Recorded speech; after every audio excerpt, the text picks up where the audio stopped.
Buenas noches, bienvenidos. Domingo a las 8:45. Es un gusto estar con ustedes y presentarles hoy en un formato no usual a dos invitados especiales para discutir en torno al salario mínimo diferenciado. Voy a arrancar presentando a nuestros dos invitados. Se encuentra con nosotros el Procurador de Derechos Humanos, Jorge de León Duque, y está con nosotros también Sergio de la Torre, quien es empresario, ex ministro de Economía y como tal promotor en su momento de una iniciativa semejante, aunque no idéntica, a la que ha sido aprobada por el gobierno del presidente Alejandro Maldonado Aguirre, recurrida por diferentes actores y suspendida provisionalmente por la Corte de Constitucionalidad. Le doy la bienvenida, por supuesto, a Paola Hurtado, a Pedro Trujillo, a Claudia Méndez Arriaza.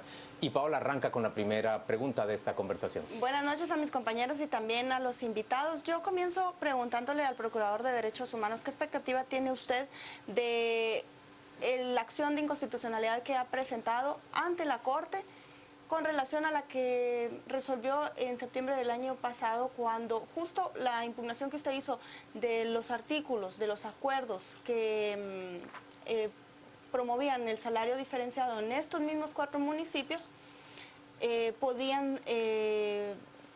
la Corte resolvió que era inconstitucional? Quiero saber concretamente su expectativa de esta nueva acción que usted presentó recientemente. Indudablemente creemos que el fallo de la Corte de Constitucionalidad va a ir en la misma línea de la efectuada hace algunos días en su sentencia, en la que creemos que va a declarar la inconstitucionalidad por el monto, en este caso, de los salarios diferenciados. El tema fundamental es el tema de que por un mismo tipo de trabajo no puede haber una diferencia de salario, salvo algunas excepciones que contempla el código, pero seguramente lo podremos hablar en el desarrollo del programa. Pero puntualmente creemos que va a confirmar esta suspensión provisional. Por supuesto, si no fuera el caso, respetuosos de las decisiones del ente máximo en materia constitucional, la respetaremos y la acataremos.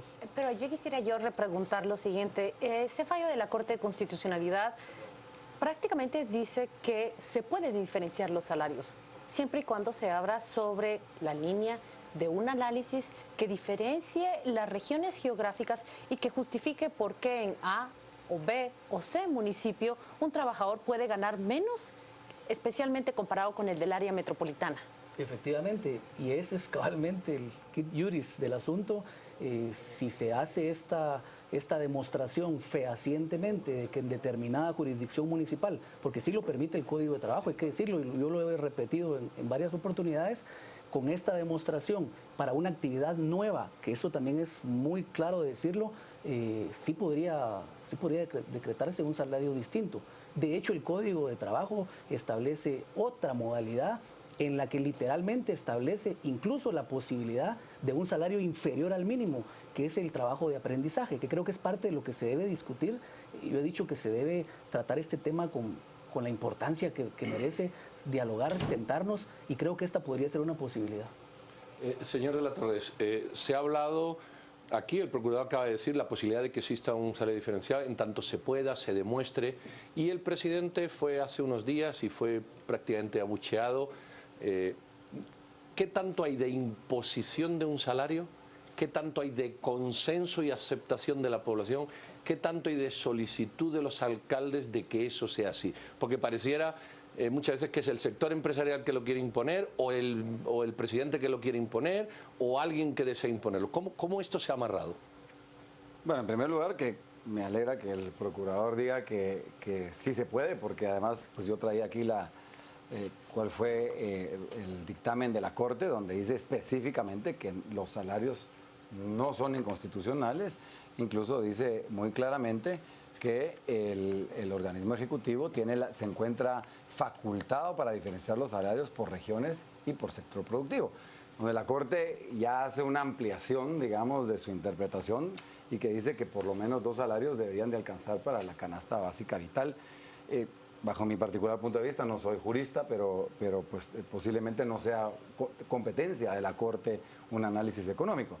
Pero si de análisis económico se trata, porque he visto en estos foros y en otros que han cuestionado el tema de análisis económico, por eso es que aparece aquí pues como más de 1000 páginas que me acompañan el día de hoy, y se las puedo dejar, incluso se las puedo dejar al Procurador de los Derechos Humanos, aunque ya se los hicimos llegar en su momento, más de 1000 páginas de estudio donde se demuestra no solo la diferencia de costos, sino que la diferencia de ingresos que hay entre esas áreas y el área metropolitana. Incluso, pero para no irnos tanto a lo técnico, interesante escuchar a los alcaldes y a las comunidades. Fueron los alcaldes los que se acercan al organismo ejecutivo, pues diciendo que dentro de esa política de desarrollo que nosotros les presentamos en la ANAM y en la CONADUR, qué podían hacer para llevar inversiones y empleo a sus comunidades, y empezamos a trabajar en conjunto. Los comudes les solicitan a los alcaldes que hagan algo para llevar inversiones, los alcaldes les solicitan al organismo ejecutivo, al Ministerio de Trabajo, que se hagan las circunscripciones económicas, y se hacen las comisiones paritarias como lo manda la ley, y son las comisiones paritarias del lugar las que ponen el monto que después de estudiar se considera adecuado y que, digamos, era aceptable para ellos. Adecuado para que llegue la inversión y aceptable para ellos, dado que pues en esas comunidades en promedio los ingresos son alrededor de 700 quetzales al mes y están por debajo de la línea de pobreza. Pero señor de la Torre, ¿cómo entender esa explicación que usted nos da, que la propuesta viene desde las municipalidades, cuando vemos un contexto donde el sector privado que usted representó en el gobierno anterior también tenía un delegado en el Programa Nacional de Competitividad, cuya propuesta para el Plan de la Alianza para la Prosperidad de Inversión en Desarrollo en Guatemala justamente tocaba más amplio, pero estos municipios donde ahora se está buscando implementar el salario mínimo diferenciado? O sea, hay un interés marcado del sector privado de fomentar la inversión en lugares donde tienen intereses de inversión y empresariales. Por otro lado, el viceministro que nombra el señor Maldonado, el presidente, para sustituir a quien no quiso firmar, es el asesor laboral de Agexport, el señor Rolando Figueroa. Cuando uno ve ese contexto, ¿cómo no entender que la propuesta no necesariamente vino a los municipios, sino fue más bien empujada por el sector empresarial al gobierno anterior, al gobierno actual, y que los alcaldes están de acuerdo porque es mejor que nada? Bueno, especular, podemos especular muchas cosas. Nosotros hicimos una presentación ante la ANAM de cuál era el proyecto de desarrollo, el cual pues tenía 4 ejes estratégicos y donde sí planteaba un corredor logístico de manufactura ligera, donde se tenían que dar ciertas circunstancias. Una vez se los presentamos, muchos alcaldes empezaron a acercar a nosotros para ver qué se podía hacer y empezamos a trabajar los estudios que duraron más de un año. Creo que vale la pena aclarar que yo nunca he representado al sector empresarial en el gobierno. Yo fui ministro de Economía de todos los guatemaltecos, representando los intereses de los guatemaltecos, y así fue como planteamos todo el plan de desarrollo. Y lo que queremos lograr esto es San Agustina Cazahuastlán, y ese era el proyecto de parques industriales, que era donde ya llevamos incluso muchos inversionistas de parques industriales, no solo guatemaltecos, trajimos a un grupo de inversionistas mexicanos, coreanos, que estaban interesados en hacer parques industriales, y queríamos convertir San Agustina Cazahuastlán y los otros municipios en grandes parques industriales donde hubiera una inversión importante. 10,000 plazas de trabajo era lo que nosotros creíamos que se podía llevar en el corto plazo. En los 4 municipios, 10,000 plazas. En los 4 municipios, y son más o menos $100 millones de inversión. Por cada plaza de trabajo en manufactura ligera se necesitan aproximadamente $10,000 por plaza de trabajo cuando uno toma en cuenta la tierra, la construcción y la maquinaria. Manufactura ligera? ¿Le puede dar un ejemplo a nuestra audiencia de qué estamos hablando? ¿Cómo pensar que no va a ser simplemente maquila en Amatitlán o Villanueva, que luego se traslada hacia Estanzuela o hacia Mazahua?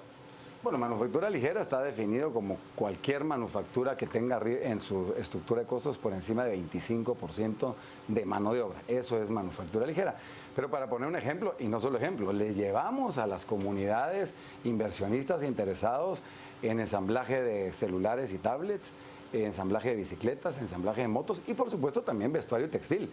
Había algunas empresas que estaban interesados en mover, ahora que se terminó el TPS en Nicaragua, de mover inversiones de Nicaragua y de Haití hacia, digamos, estos sectores de Guatemala, que para ellos les sonaba muy interesante, y traer, en total calculábamos que en el corto plazo, 10,000 plazas de trabajo, que significan alrededor de 300 millones de quetzales en salarios para los guatemaltecos de esos 4 municipios, que a su vez se convierte en un multiplicador económico, 300 millones de quetzales, ¿verdad? Señores, déjeme preguntarle al Procurador de Derechos Humanos.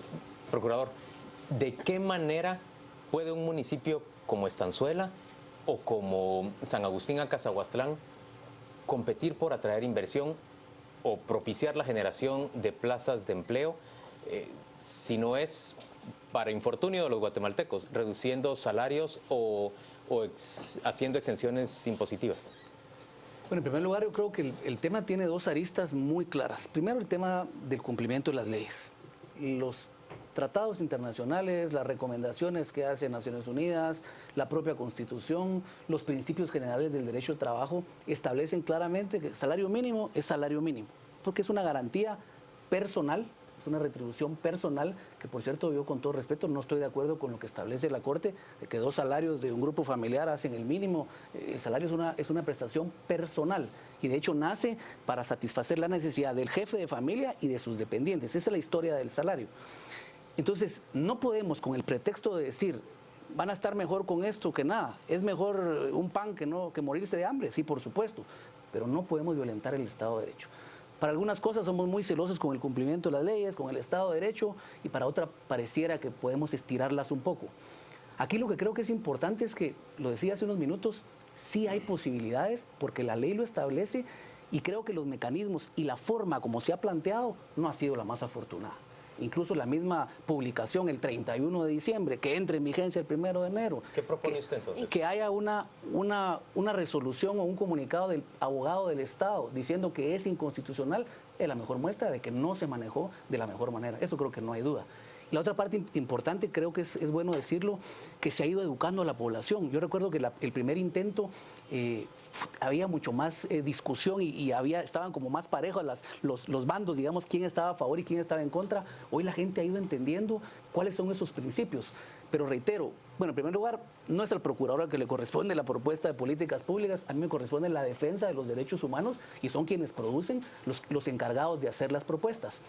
Creo que para atraer competitividad, y lo saben mucho mejor los empresarios que yo obviamente, no es solo el tema de la mano de obra barata, no es solo castigar esa mano de obra, es certeza jurídica, es seguridad. Yo estoy seguro que empresas, viendo los niveles de inseguridad en este país y viendo la falta de certeza que generan algunas resoluciones, no va a ser quizás el entender que hay una mano de obra barata el mejor de sus argumentos. Entonces, en verdad creo que es un tema de nación. Coincido con el exministro en el sentido de que no debiéramos dejar que la Corte sea la que decida estas cuestiones.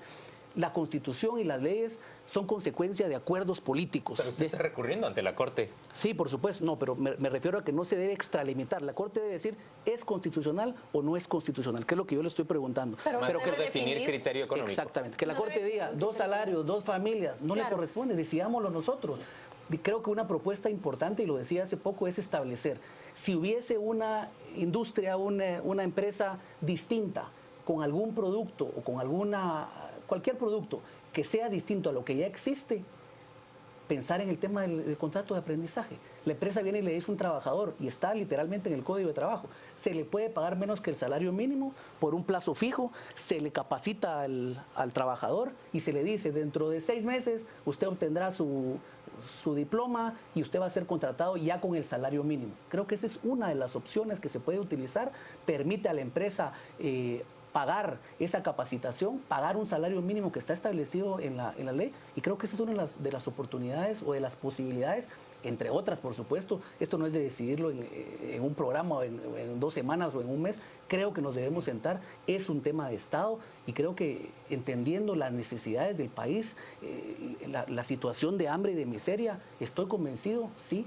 seguramente, que hay que encontrar una solución. No podemos permitir que seguir así, indudablemente. Ese fallo de la Corte que se ha convertido tan polémico ahora porque los abogados bromean entre sí y dicen la Corte salió a hacer fórmulas matemáticas que han permitido diferentes salidas a este dilema, pero hay una variable que toca la misma resolución de la Corte, y quiero plantear mi pregunta directamente al exministro de Trabajo, que en algún momento se involucró en la discusión, exministro de Economía, perdón, que en algún momento se involucró en la discusión en el pasado, y la variable es las empresas.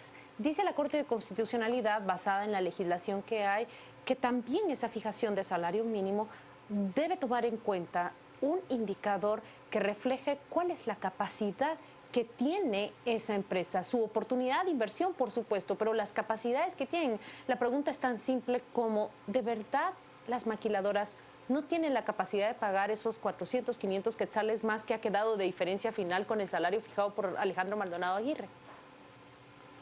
Bueno, quiero reiterar que la Corte declaró que el salario diferenciado es constitucional y que el organismo ejecutivo tiene el derecho de diferenciar salarios por regiones y por sectores. Lo dijo en su resolución. Después hizo esa famosa fórmula matemática. Entonces, estamos respetando y somos respetuosos de la ley, como lo decía el señor procurador. Por eso no entiendo una nueva inconstitucionalidad cuando ya la Corte ya lo había declarado constitucional. Pero yo me quisiera ir a la realidad de las cosas. San Agustín a Cazahuastlán, para poner ejemplo, 54% de pobreza. Eso significa, según el INE, que 54% de los pobladores de ahí ganan menos de 850 quetzales al mes, que es la línea de pobreza, y 13% de pobreza extrema. Quiere decir que 13% de los trabajadores de ese lugar ganan menos de 620 quetzales al mes. ¿Qué vamos a esperar? ¿20 años a tener infraestructura, seguridad jurídica? No, esas personas necesitan el trabajo hoy. ¿Cuál es nuestra propuesta? O de los detractores, yo les pregunto, ¿cuál es su propuesta? Si es mejor que esta, si es mejor que esta. Yo me animo a que vayamos todos desde donde nos corresponda a pelear por ella. Pero no hay una propuesta sobre la mesa y esta es una propuesta viable, real, con inversionistas interesados, con más de 100 millones de dólares detrás y con más de 10,000 plazas de trabajo para que estas personas salgan inmediatamente de la pobreza. ¿Me permite repetir mi pregunta? Porque se enfoca en ese mismo fallo que usted dice autoriza los salarios diferenciados, pero también cita que para fijarlos se debe estudiar cuál es la posibilidad de esas empresas y crear una armonía entre la necesidad del empleado y la posibilidad del empleador. Le pregunto de nuevo, ¿de verdad las empresas maquileras no tienen capacidad de elevar esos salarios a los 500 o 600 quetzales que ha quedado de diferencia con el nuevo monto fijado por Alejandro Maldonado Aguirre? La prueba es que se van a Nicaragua, a Haití, a Vietnam, a China, a la India, a Bangladesh, a pagar evidentemente lo que se puede pagar, porque recordemos que la ropa es un commodity, somos tomadores de precios a nivel mundial. Es el comprador americano en este caso que nos dice, mire, por esta blusa nosotros vamos a pagar $4. Si usted vea cómo se las arregla, usted no me lo puede dar porque sus salarios son muy altos, lo pongo en Nicaragua, en Bangladesh o en Vietnam. O sea, eso es el mercado. Nos gustará más, nos gustará menos. Entonces la prueba es que se fueron. Guatemala había 140,000 plazas de trabajo en ese sector y ahora hay 69, si no mal recuerdo, 69,000. Quiere decir que 70,000 se fueron a Nicaragua, a Haití, a Vietnam. O sea, ya se fueron. Más prueba de que evidentemente no lo pueden pagar porque los precios internacionales los presionan, es que se van a esos lugares. Entonces uno dice, para que se vayan a Nicaragua, si se nos fueron 70,000 plazas a Nicaragua, yo lo que quiero es que se vayan a San Agustín, a Mazagua, a Guastatoya, y que se crean, ojalá esas 70,000 plazas de trabajo, porque serían 700 millones de dólares de inversión, que se vayan 10,000 plazas de trabajo. Son 10,000 familias que sacaríamos inmediatamente de la pobreza. Porque con los programas sociales, con la educación, con la infraestructura, con la seguridad jurídica, los vamos a sacar de la pobreza, posiblemente dentro de 20 años. Le podemos decir a ese padre de familia, traigámoslo aquí, pregúntele usted, señor procurador, no sé si usted tuvo la oportunidad de hablar con los alcaldes, no sé si los conoce, si sabe cómo se llaman, si ya fue a esos cuatro municipios a preguntarle a la gente si quieren el derecho al trabajo. A ese trabajo. Nosotros sí fuimos. Por lo menos 20 veces a cada una de las comunidades, yo personalmente más los analistas, y se los preguntamos. Y ellos hicieron sus comisiones paritarias y ellos fueron los que dijeron 1,250 quetzales más bonificación, 1,500. Para nosotros nos resuelve nuestro problema y por favor que vengan esas Déjenme tirar una pregunta encima de la mesa. Tenemos ya en el país 3 salarios, agrícola, no agrícola y maquila, que son diferenciados. ¿Por qué centrarnos tan agudamente en un nuevo salario diferenciado si llevamos por años aceptando sin discutir que esos otros salarios diferenciados sí son posibles? Y el argumento es el mismo, ¿o hay algo de finura que se nos escapa? La realidad es, y en lo que decía Sergio, por supuesto, yo lo he dicho, ese argumento no me parece válido. Vamos a cualquier comunidad conozco a algunos de los alcaldes, y no precisamente por sus buenas actitudes, sino por algunas denuncias que tienen en la institución del procurador por malos manejos, y que hoy, por cierto, pareciera que están ausentes, porque esa bienvenida que le dieron al presidente de la República no demuestra aquel apoyo irrestricto por el tema de los salarios.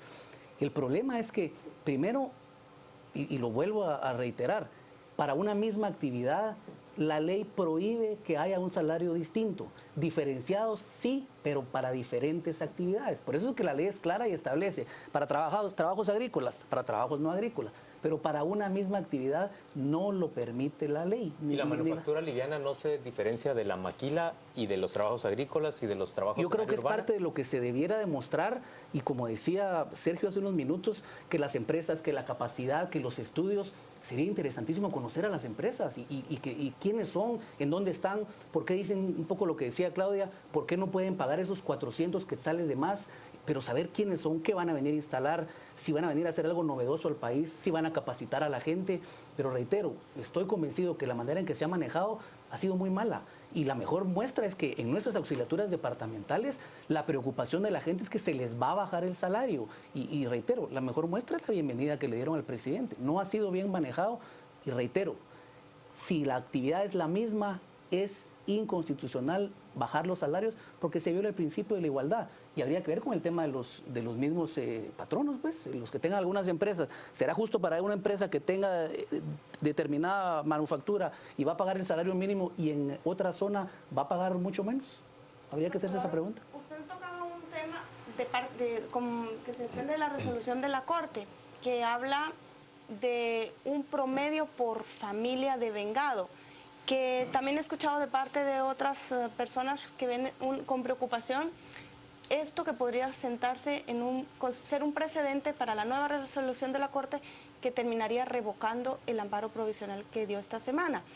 En concreto, lo que preocupa es que con la resolución de septiembre se pueda interpretar que dos personas que trabajan bajo ese régimen fijado, si suman lo mínimo para cubrir el costo de vida y sus gastos básicos, entonces no es inconstitucional. ¿Cómo ve usted esa posibilidad de que en una nueva resolución sea ese el argumento que permita revocar la suspensión? Con muchísima preocupación, porque yo lo decía, el salario es una prestación individual, no es la sumatoria de los salarios. ¿Y qué sucede con el aproximadamente 25% de hogares comandados por madres solteras, por ejemplo? ¿Qué hacemos? No aplica ahí la sumatoria. Pero reitero, eso es parte de la preocupación de las resoluciones de la Corte. Y un poco se me quedaba en el tintero lo que se decía con antelación. Si le preguntamos a una persona, yo lo dije el otro día en una radio, hay gente que seguramente, dadas las condiciones de miseria y de pobreza, le ofrecen trabajo a cambio de comida, les aseguro que lo aceptan. Pero eso no lo hace ni justo ni lo hace legal. Así que esa comparación me parece que no es la más afortunada. Pero solo para redondear, ¿podría ser un precedente que vaya camino a que el salario mínimo sea reducido en general porque se puede promediar el ingreso familiar? Si la Corte hizo esa comparación en uno de sus considerandos, pudiera ser que cambiara y que dijera, se establece que la sumatoria de estos dos salarios, de hecho por eso es el aumento en esos 400 quetzales, para que la sumatoria alcance a esa canasta. Sí, sería preocupante por el precedente que se estaría sentando, y ojalá que esa no sea la resolución de la Corte. Sergio, la cuestión de fondo ¿es pertinente el salario mínimo legal que está establecido en Guatemala? Hablo del salario general. Integral. ¿Es pertinente cuando uno se compara con México, con El Salvador, con Honduras, con Nicaragua? ¿Es mucho más alto o más bajo el salario mínimo guatemalteco en comparación con nuestros vecinos y por tanto nos hace más o menos competitivos? Bueno, es como 30% más alto que el de México, por ejemplo. El guatemalteco. El guatemalteco. Y es el más alto de la región. De toda Centroamérica, incluyendo Haití, República Dominicana y México. Pero vuelvo a repetir, lo importante es conocer las necesidades de esos lugares. Me voy a ir otra vez a lo humano, porque creo que es lo más importante. Perdón, es más alto el guatemalteco, pero el salario mínimo guatemalteco, ¿es más productivo el trabajador guatemalteco en comparación con los países de los...? Es un poco difícil generalizar la productividad, habría que verlo por industria y habría que ver las condiciones tecnológicas que tiene cada una de las empresas. Es un poco difícil, pero sí, es más alto, contestando a tu pregunta. Pero me quisiera ir a lo humano. Me decía uno de los alcaldes, mire, aquí en los comercios Lo que le pagan a los trabajadores es más o menos entre 800 y 1000 quetzales al mes a los dependientes. Lo que va a pasar es que se van a ir a trabajar a esa manufactura ligera que ustedes nos están contando que vendrían aquí después de construir parques industriales, ¿verdad? Porque esto es un proceso. Solo la inversión en parques industriales sería grandísimo. Inmediatamente subiría los ingresos de esas personas. Me decían también la gente que va a hacer jornales al campo y que le pagan 25 quetzales diarios, porque esa es la realidad de Guatemala y solo hay que preguntárselos a ellos, también les tendrían que subir el salario. Así que lejos de bajar el salario es una subida de ingresos en esos lugares. ¿A quién le van a bajar el salario? No hay un solo puesto de trabajo en esos 4 municipios de manufactura ligera de exportación, ni uno. Entonces, ¿a quién le van a bajar el salario? Si solo aplica manufactura ligera de exportación y en esos 4 municipios. Sergio de la Torre, Jorge de León, ambos, muchas gracias por acompañarnos domingo a las 8:45. Vamos a una pausa comercial y volvemos en unos minutos.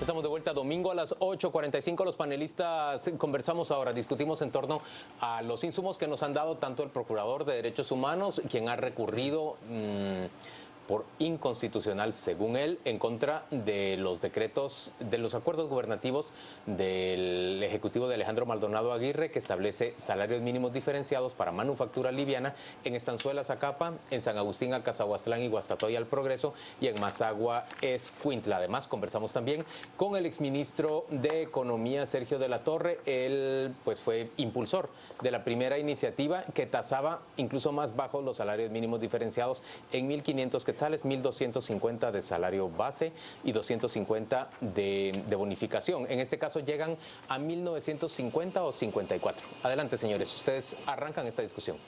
Bueno, pues si quieren, empiece. Yo voy a resumir esto. Yo creo que esto es un problema, alguno de los dos lo ha dicho, o los dos, de poca, mala, nula o insuficiente comunicación pública. Y yo creo que eso tiene bastante de importancia. Aquí se ha hablado de que hay estudios, luego hay estudios y los han traído. Nos gustarán o no, pero existen. También se han hablado de que hay peticiones de alcaldes y comunidades. Por la parte del procurador se ha hablado de marcos legales y de reclamos legales y de ajustes a derechos, que también es cierto. Entonces, si los dos presentan posturas suficientemente sostenidas, ¿por qué no se llega a una solución? Y los dos coinciden en que hay puertas abiertas. Una de las puertas que ha dicho el procurador es el salario de aprendizaje, pero hay otras. Por ejemplo, tú has propuesto una muy interesante, y que es que la manufactura ligera se convierta en una actividad específica como la agrícola o no agrícola, y lo permite perfectamente. Entonces, para concluir, yo creo que si en vez de ajustarnos a una discusión polarizada, vemos que habiendo necesidades y propuestas se pueden congeniar con marcos legales y derechos para beneficiar a un grupo de gente y que los dos de alguna manera ven esas puertas, pues la cuestión es posible. Lo que hay es que comunicarlo bien. El asunto, Pedro, es que esto no ha estado operado políticamente. Operado quiero decir, digamos, sí, cabildeado, discutido, sino el presidente de la República, un presidente de un periodo muy efímero, a las puertas de su salida, saca de la gaveta una iniciativa, no sabemos exactamente por qué la saca de la gaveta, dice que su secretario general se la ha llevado y lo convierte en acuerdos gubernativos. A mí me parece que en buena hora lo hace, porque nos fuerza a todos a discutir sobre este tema y a reparar sobre un asunto que es ineludible. Yo lo dije la semana pasada, yo estoy a favor del salario mínimo diferenciado como una opción, la única que veo en este camino. Quisiera encontrar otras, por favor, preséntenmelas,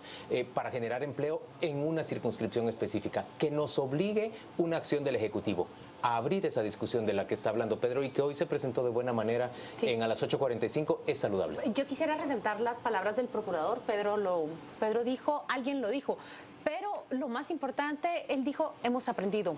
Todos hemos aprendido y la discusión que se tiene hoy es muy distinta a la que se tuvo en mayo del 2015 y muy diferente a la que se tuvo en septiembre del 2015. Yo no estoy de acuerdo, Claudia. La discusión que tuvimos hoy, bueno, la de hoy, la discusión que se tiene hoy con dos actores que se colocan en posiciones completamente extremas, sí, pero la posición que juegan hoy dos personas que se encuentran uno en un espectro y otro en el otro extremo es completamente... Tú llegas a la conclusión que se puede llegar a un acuerdo. De hecho, voy a decir algo que se va a entender mejor en el futuro que en este momento. La salida que Alejandro Maldonado Aguirre intentó darle a este dilema trata de hacer un consenso en lo que en su momento no cupo y lo que la Corte dijo, mejor se haría si se hace de esta manera. Cierto. Él trata de llegar a ese consenso y dice, bueno, de acuerdo con esta corte no son 1.500, pero sí son 1.900. Entonces está tratando de llegar a un punto de equilibrio y a un punto de encuentro. Mi reflexión es que se ha aprendido tanto que he encontrado en el trabajo que hicieron un grupo de estudiantes en la Universidad Rafael Landívar y se lo presentan a 2 economistas que se han sentado en esta mesa, Carlos Mendoza y Pablo de León, y estos 5 estudiantes llegan a una conclusión. Tantas son las variables que hay que estudiar y que no se han presentado ni se han agotado, ni en la discusión política, pero tampoco en la discusión judicial, y es la necesidad de los municipios, pero también la necesidad y la capacidad del inversor.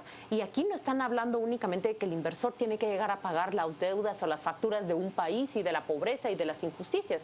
También está hablando de sus oportunidades. Son 2 listados completamente distintos porque los municipios que aparecen como los más pobres ciertamente no son en donde se pretende hacer esta inversión, excepto Mazagua, que presenta, digamos, una concordancia entre las 2 variables, pero creo que es oportuno, como dice Juan Luis, le tocará a Jimmy Morales, evidentemente, continuar con esta discusión y definitivamente la discusión está madurando. O sea, llega él en un punto en donde no le toca discutir con 2 extremos tan encontrados como antes.